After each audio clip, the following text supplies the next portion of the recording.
Ilan ang follow nyo dito?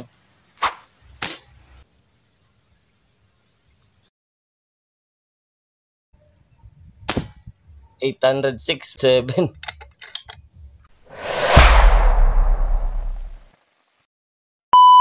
So, yun mga idol. So, susubukan natin muna i-chrono to sa setup niya ngayon. So, yung output niya is nasa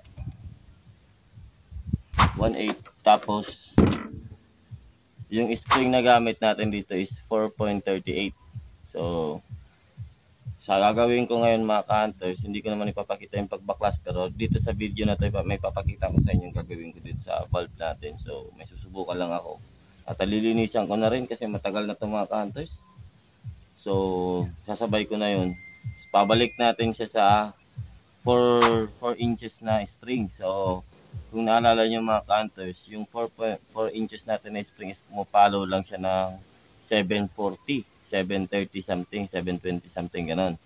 So, susubukan natin sa gagawin natin ngayon kung kaya niya pumalo na ng at least 760 dun sa 4 inches na spring. So, di ko alam kung effective yung gagawin natin. Pero matigas na kasi mga kanto. So, palagay ko may kalawang na yung hammer niya. So, lilinisan ko na rin lang naman. So, babaklasin ko. I-repair ko na din. Pero ngayon, ikokrono ko muna yung output nito ngayon sa setup na to kasi maganda yung patama niya. Pero para kung in kaso man, pwede natin ibalik dun mismo sa kung saan yung output na FPS niya. So yun. Sige, stay tuned. Maghanap tayo ng setup na tipid sa hangin pero accurate. Guys, sige, stay tuned lang. Sana supportahan niyo po yung ating video. So hindi ko napapakita yung pagbaklas nito kasi nakita na sa marami nating video. So hopefully maiksi lang po yung ating video dito. So ipapakita ko lang yung babaguhin natin doon tapos yung result. Tapos yung before and after kung may magbabago ba wala. So sige, stay tuned lang. Old spring 4.38, same setup, 1.8 output, 781. Dalawang putok lang, okay na yan. Tatlo. 791.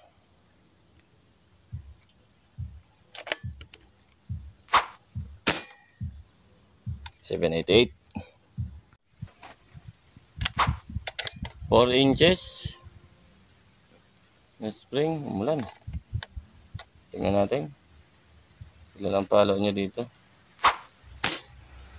746. Isa pa. 746. So, consistent. Isa pa. 751. So, yun. 751, 746 sa 18. Yan mga kantas. Kinain na ng kalawang.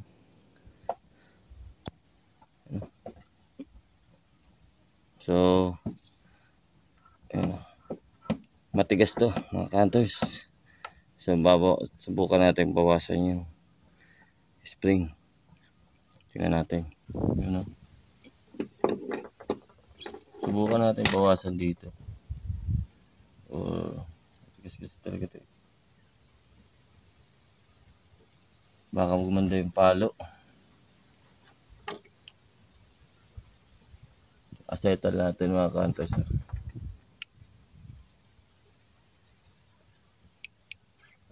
So ito mga kantas, so binawasan ko to para hindi tumama dito.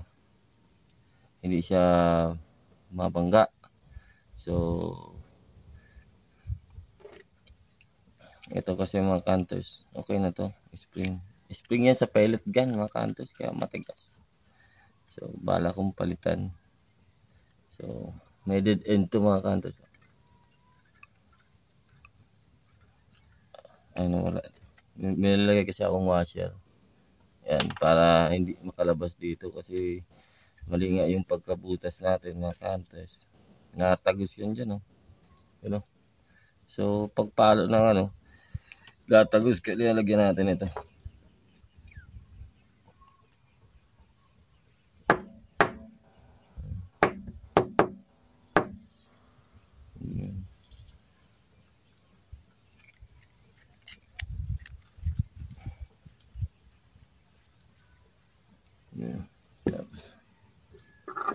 Dead end lang yan mga hunters. Tignan nyo.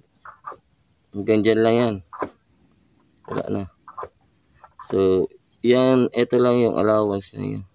Ito lang yung galawan niya. Pag matigas yan mga hunters. Palambutin natin mga hunters.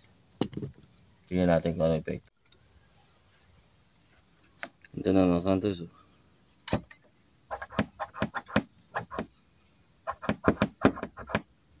So, mas malambot-lambot na to. Kunti lang pero mabilis siya. So, pagkaiba nito mga hunters, dalawang spring ito. Manipis to. Ang diameter niya. So, ito yung gamit natin. Ito naman yung bago natin. So, susubukan natin to. Tapos, mas malawak rin siya. So, mas may play. Tapos, yung diameter ng string, mas manipis siya dito. Subukan natin. Parang hindi na to kaya eh. Subukan natin mga hunters. Yung luma muna mga hunters. 1.2. Ito kaya 1 mm. So 1 mm. Pero yung haba nito 20. 22. Lubat na. Ito naman 29. 21.9. So mas mahaba to. Mas mahaba itong gagamitin natin. Pero mas malambot. Tapos mas malakas pumikwas. Meron sana tayo dito isa pa. Sana yun? Wala. Ito. Kaso parang walang play ito mga hunters. Matigas dito. Meron pa ako dito. Ito. Pero ito na muna. Malambot. Sana huwag sumingaw. Eh yung problema nito mga hunters, pag ganito baka sumingaw yung AG natin. Ito yung problema natin pag ganito. Baka sumingaw dito mga hunters.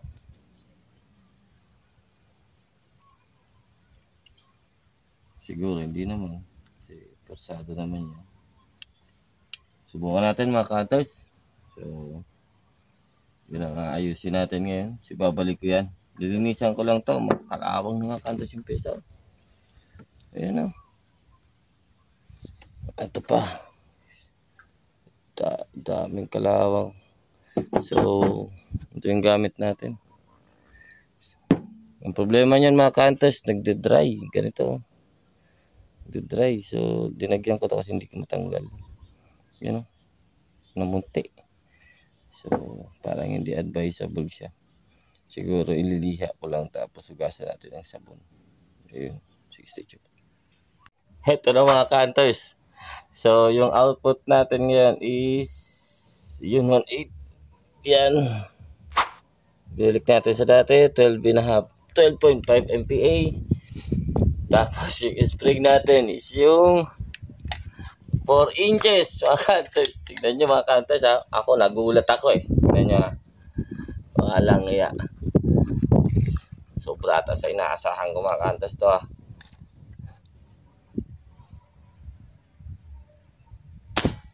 $806 mga hunters.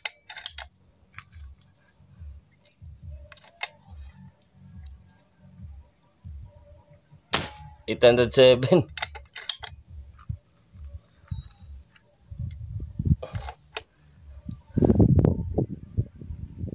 $805. Ano kayong gagawin natin dito? Lakas na. Nasobrahan tayo. So, subukan ko mga hunters, itaas ko pa yung output. Tingnan natin kung kaya pa niya bigwas nito.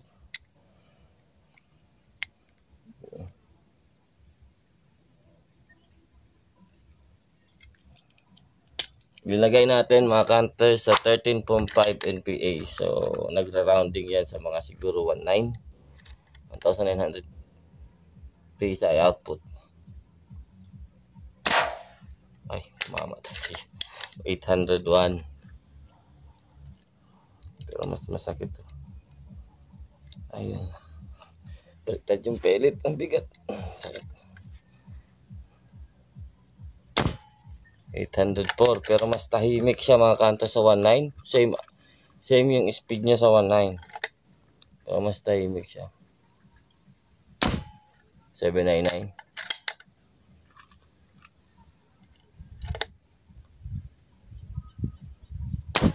Ayun. 809. So mas tahimik nga siya mga kantos. So ayun mga kantos. So ganun lang kung gusto nyo palakasin yung inyong AG. Lambutan mo yung spring dun sa valve na pumipigil sa kanya. So lambutan mo yun. At hanapan mo ng magandang spring din yung sa likuran mo. Yung kaya lang pitikin siya. Kasi pag sobrang lakas yung spring mo mga kantos sa likod, mangyayari yan, pagpalo niya, mag-steady yan ng ilang milliseconds doon at lalabas yung air mo. So, masyadong makonsumo yan sa hangin. Malakas nga siya, pero masyado siyang makonsumo sa hangin. Dapat yung because niya mga counters, pagpalo niya, sabay balik. Pero yung opening niya, mga counters, sakto dun sa gusto mong power niya. So, maghahanap ka talaga ng magandang klaseng spring. So, nakakuha natin dati yung 800 FPS mga counters dun sa 4.38 na spring. So mahaba at saka malakas yun. Ang problema natin dun mga counters, 60 shots tayo. So pero normal na yun kasi tumaas tayo na 800 FPS eh. Pero dito mga counters, yung maliit kong spring na 4 inches na spring na dating pumapalo ng 740 mga counters, naging 806 na. So kinaya niya yung 19 mga counters na output.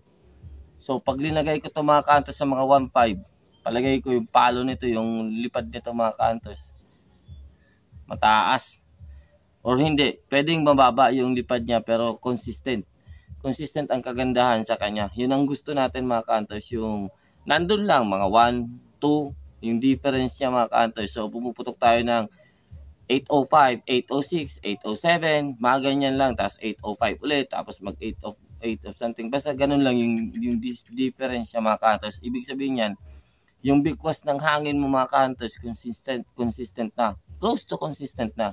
Pero yun lang ang pwede natin magawa siguro dito sa unit natin. Pero in-experimentohan ko lang sa mga dati ng PCP mga counters, yung bigwas ng ano talaga nila, yung hangin nila consistent talaga, ano, pag naka-tune up talaga ng maganda. So mga nagtatanong sa akin kung paano daw palakasin yung AG niya, tapos yung siya sabi, nakalimutan ko si sir, kung mahanap ko sir yung comment mo ilalagay ko dito, nagba-valve black daw siya. So yung nakita mo sir na color white dun sa atin sa valve, ilalagay ko dito, screenshot ko.